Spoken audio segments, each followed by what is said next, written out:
Muito bem, amigos do canal da Liga São Paulo no YouTube, o programa Independe recebe a ilustre visita do ex-árbitro de basquete, Emídio Marques de Mesquita, que tem uma história rica, também atuou no futebol com grande sucesso.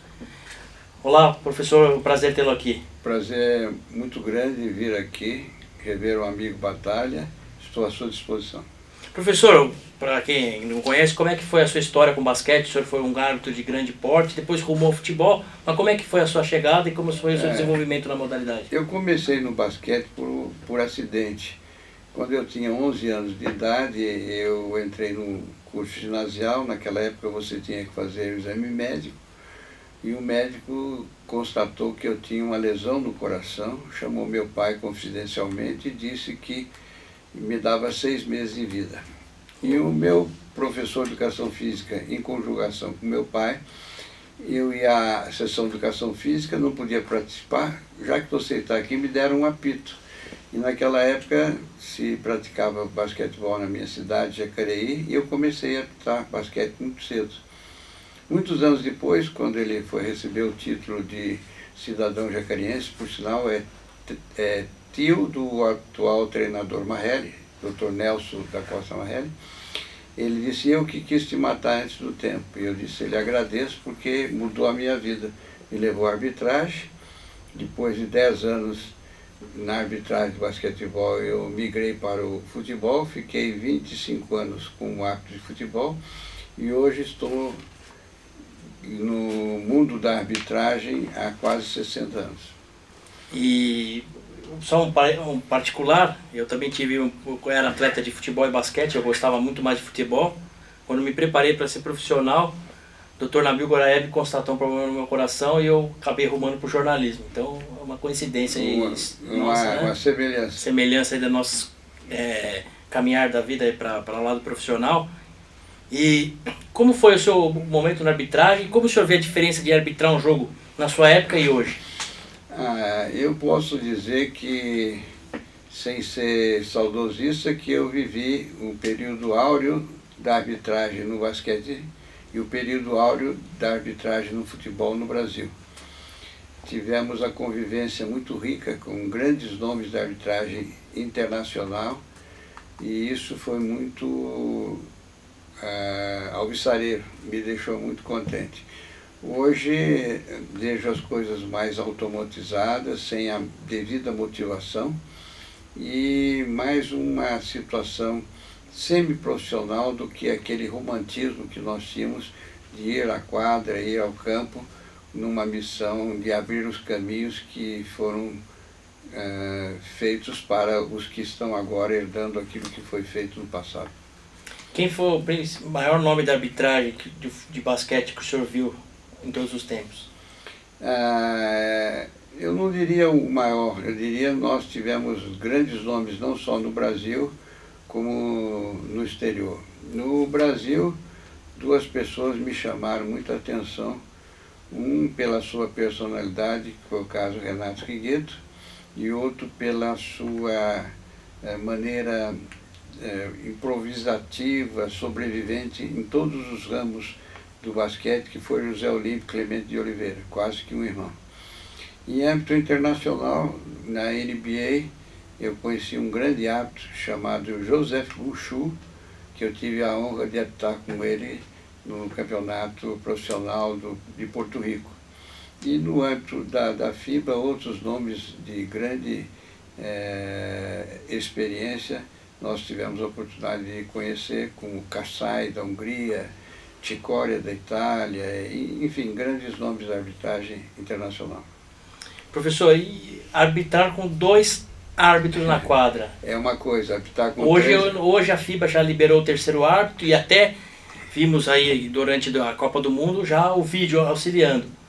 Como o senhor acha benéfico? Isso no futebol? Não, no basquete já está acontecendo também. Eu sou da época que quando começamos não tinha os 30 segundos, não tinha os 24 segundos, não tinha os 3 pontos.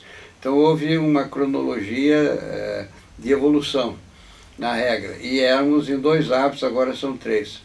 Eu só arbitrei uma vez com 3 árbitros num jogo de inauguração de um ginásio em São José dos Campos, em homenagem ao José Edivar Simões e ao Bira, nosso Biratã Pereira Maciel, coincidentemente com o nosso Fontana, que é um dos dirigentes da arbitragem FIBA. E eu acho que hoje, com 3 árbitros, eles erram mais do que nós errávamos com 2. Não sei se é um despreparo, se é uma desatenção, é uma transferência de responsabilidade para os outros, e às vezes com erros infantis e bestiais, como por exemplo o árbitro de baixo marcar um toco se a preocupação dele não é com a bola lá em cima, ou a violação do cesto, ou a determinação se aquela situação foi para 3 pontos, 2 pontos. Então eu acho que existe uma falta de concentração muito grande que nós não tínhamos.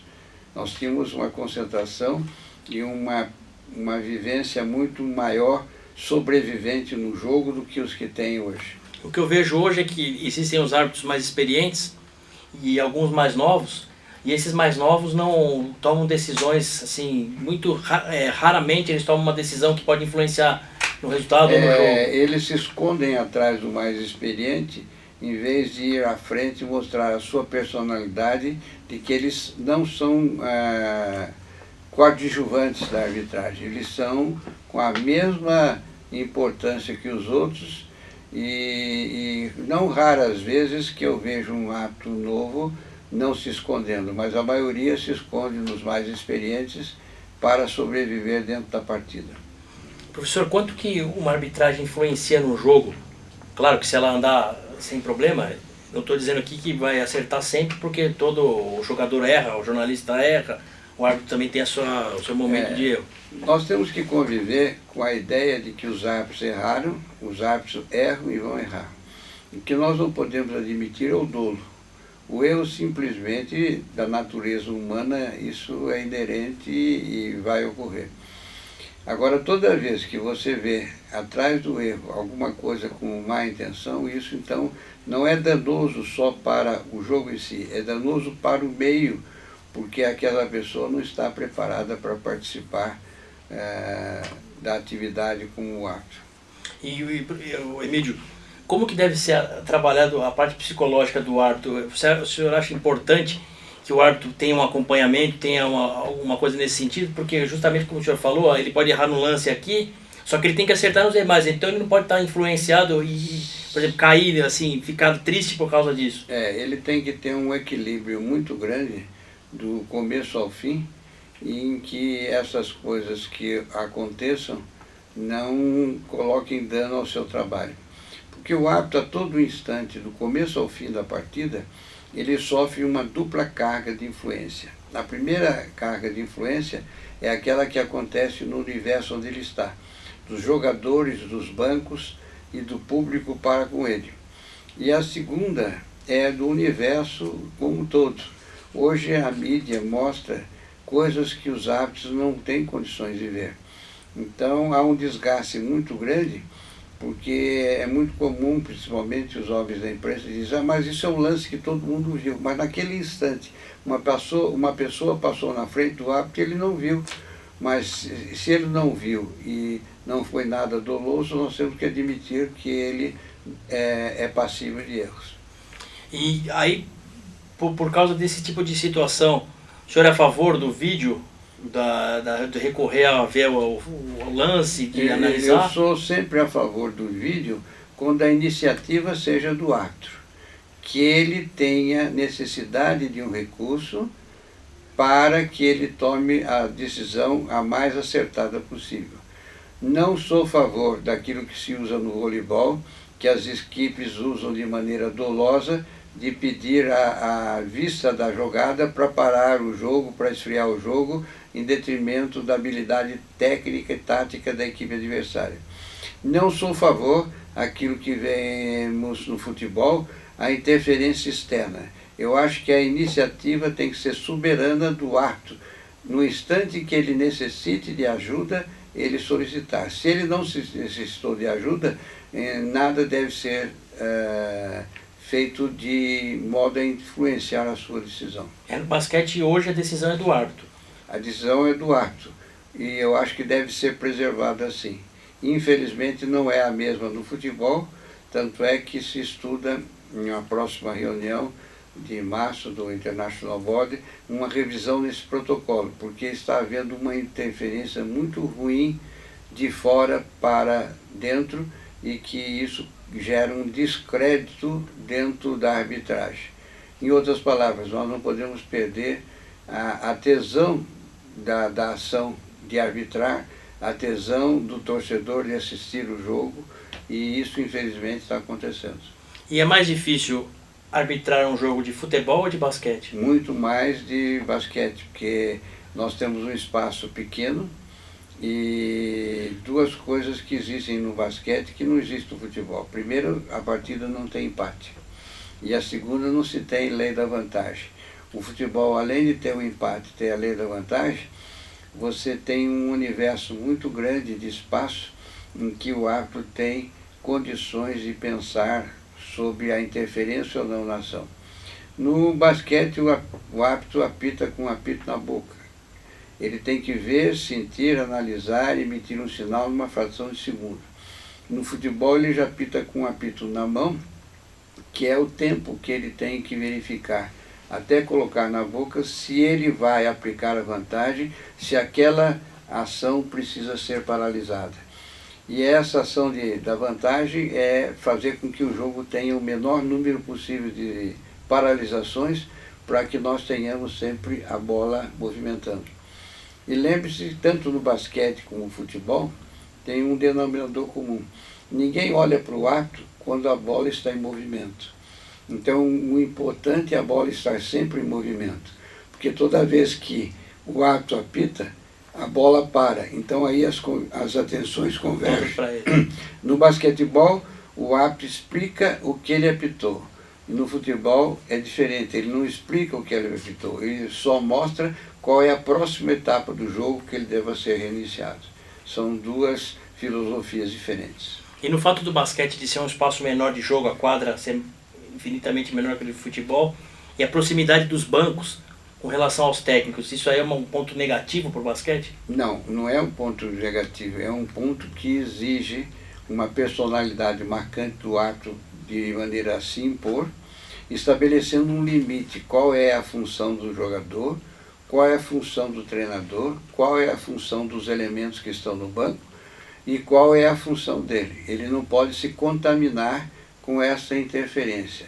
Então ele tem que se impor ali com a personalidade, de modo a que todos acreditem que ele está fazendo o melhor possível e que ele está fazendo um trabalho que não haja e que não admite interferências. Senão ele passa a ser altamente influenciado, apitando em função da opinião dos outros e não da sua opinião. Professor, e hoje o senhor está trabalhando no Campeonato Paulista como delegado da partida, representante? Comissário. Comissário, né? A palavra mais bonita. Não, é questão de terminologia, funciona mesmo.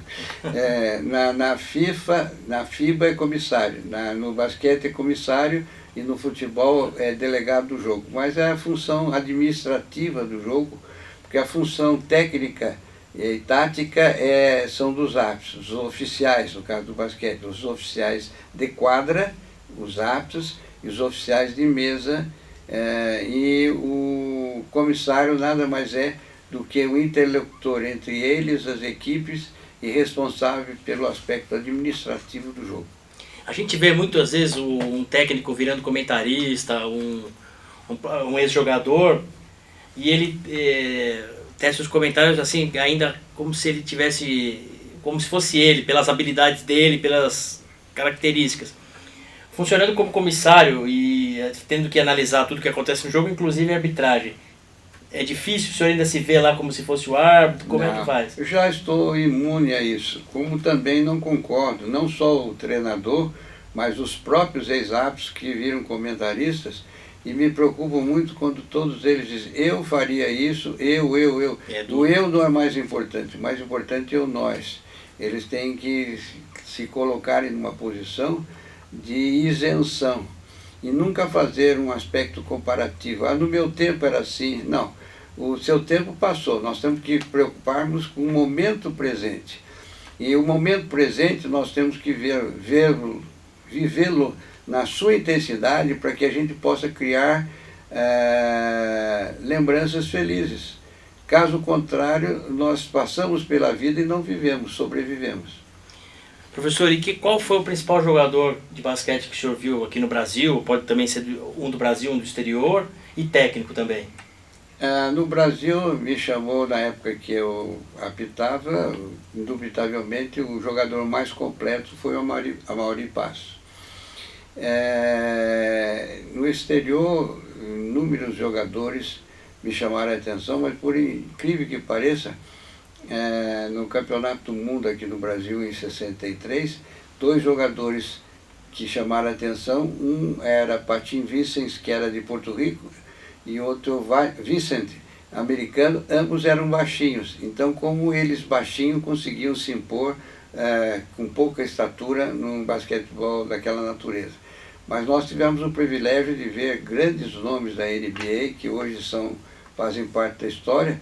A história se repete, a história se renova e sempre aparecem jogadores que são inesquecíveis. Por exemplo, você vê hoje um Curry. Eu acho que ele treina basquetebol 8 horas por dia para acertar tanto como ele acerta na cesta. A precisão, a dedicação. Tem uns que são mais afeitos na parte de ataque, outros na parte de defesa, mas é tão importante no basquete, no futebol, atacar como defender. Existe um ímpeto da natureza humana achar que o atacar é mais importante do que defender. Então, haja visto, por exemplo, hoje o Brasil teve na vitória contra a Grécia um privilégio porque ele se esmerou na marcação de modo a impedir que os principais jogadores adversários pudessem jogar à vontade e fez com que a diferença que levou à vitória. Professor, e o técnico? Treinador, vários me chamaram a atenção. Canella foi um mito porque ele nunca jogou basquete e foi treinador de futebol, treinador de boxe, treinador de basquete, campeão do mundo e com uma personalidade marcante. E outros nomes que passaram por aqui, como Crespo no Sírio, que era argentino, e no próprio basquete da NBA. Então, o Kostin na Rússia foi aquele grande treinador russo, nomes americanos, mas o nome que me chamou bem a atenção aqui no Brasil, que eu tive o privilégio de participar de vários jogos que ele estava como treinador, foi o Togo Renan Soares, o Canella. Canella, que infelizmente já é falecido, mas que deixou época. É engraçado, o professor. Marcou a história.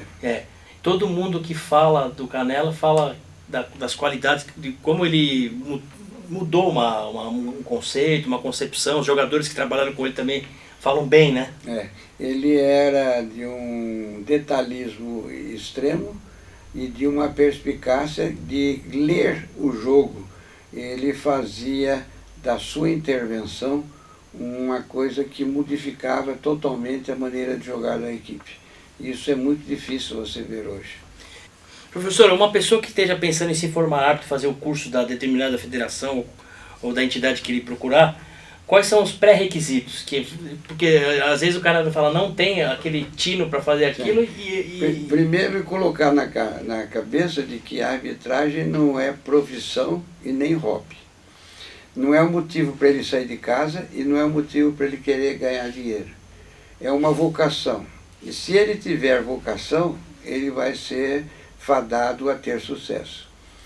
Se ele não tiver essa vocação, ora ele será uma coisa, ora ele será outra, e jamais ele será árbitro. Verdade, é verdade. E aí fica difícil o cara conseguir alguma coisa, né, nessa carreira. Não, porque, por exemplo, hoje eu vejo no futebol, vejo no basquetebol, antes de começar o jogo, ele já está preocupado com a próxima escala. É complicado isso. E isso não é bom, porque ele tem que entrar na quadra dizendo, esse pode ser o último jogo da minha carreira, porque ele não terminou ainda, e todos os jogos são difíceis. Os jogos só tornam fáceis no instante que terminam. Ele pode ter acerto 99,9%. No segundo seguinte, no final do jogo ele tem um erro que pode comprometer toda aquela partida e toda aquela carreira. Até porque pode mudar o resultado da partida. Sem dúvida, ele tem que estar desprendido disto e nunca ficar preocupado com a próxima escala. E o que é pior ainda, eu vejo, principalmente no futebol, eles entrarem no vestiário atrás das redes sociais, atrás de telefonema, para saber o que a imprensa disse deles. Não interessa o que os outros dizem, o que interessa é ele estar em paz com a sua consciência de que ter feito o melhor possível do seu trabalho. Melhor sentimento que esse não existe. Não existe. É chegar em casa e dormir sossegado porque cumpriu o melhor possível. Professor, estamos chegando ao final, queria que o senhor desse as considerações finais, agradecendo a sua presença aqui. Eu sei que o senhor é de Jacareí, longe, e pô, eu tenho uma satisfação de poder conversar com o senhor bastante, né, aprender, não só de basquete, que eu também gosto muito de futebol, e o professor Emídio também tem uma ligação grande, aí, como ele falou, com o International Board, ou International Board, como o senhor me explicou, e ficar trocando ideia e aprendendo, né? A gente que é mais novo, quando conversa com uma pessoa mais experiente, tem que sempre procurar absorver e aprender. Então agradeço o senhor pela presença e vamos continuar nos encontrando e conversando. Eu é que agradeço. Na nossa idade, quem é que não gosta de ser lembrado? Um convite do Batalha que me foi feito é uma ordem. Estar aqui é um prazer. Tentar transmitir a vocês a experiência no mundo da arbitragem nos deixa muito contentes. Estou sempre à disposição. Jamais me omiti em emitir as minhas ideias, ainda que não seja entendido e ainda que não seja aceito. Eu respeito a ideia de todos, sem a presunção de que respeitem a minha. Eu simplesmente, há pouco tempo, fiz um bate-papo contigo em que me perguntava opiniões sobre vários árbitros. Não me omiti de dar opinião a nenhum deles, porque não quero ser relações públicas da arbitragem, eu quero ser simplesmente um árbitro ou um ex-árbitro com as minhas convicções e com a minha experiência de vida. Muito obrigado. E eu perguntei bastante, hein? Demorou uma meia hora, veja o número de pessoas que ele perguntou, né? E todos foram atendidos, né? É verdade, o senhor falou de todos, 80% eu concordei, outros não. Agora, para a gente fechar, professor, agradecendo mais uma vez a sua presença, o que era mais difícil, dar um cartão vermelho ou uma falta técnica? A falta técnica, dependendo do jogo, é mais difícil do que o cartão vermelho. Porque o cartão vermelho, ele vem acompanhado de mais de 80% da opinião dos torcedores de que você não tinha outra alternativa. E a falta técnica, ninguém está sabendo o que aconteceu, que levou aquela falta técnica. Então a falta técnica é mais difícil. O cartão vermelho, eu tenho certeza que você nunca tinha pensado nisso. Eu nunca tinha pensado. E qual a torcida mais difícil de enfrentar, do basquete ou do futebol? Pela proximidade do basquete. Porque no futebol você tem uma garantia física que você não tem no basquete. A proximidade do público no basquete é um fator muito difícil de ser administrado. No futebol, entre a distância do torcedor e você lá no campo é muito grande, cercado de um aparato de segurança maior ainda. Então é muito mais difícil dentro do basquete. Legal. Excelente entrevista com o professor Emídio Marques Mesquita, árbitro de qualidade, tanto no basquete como no futebol.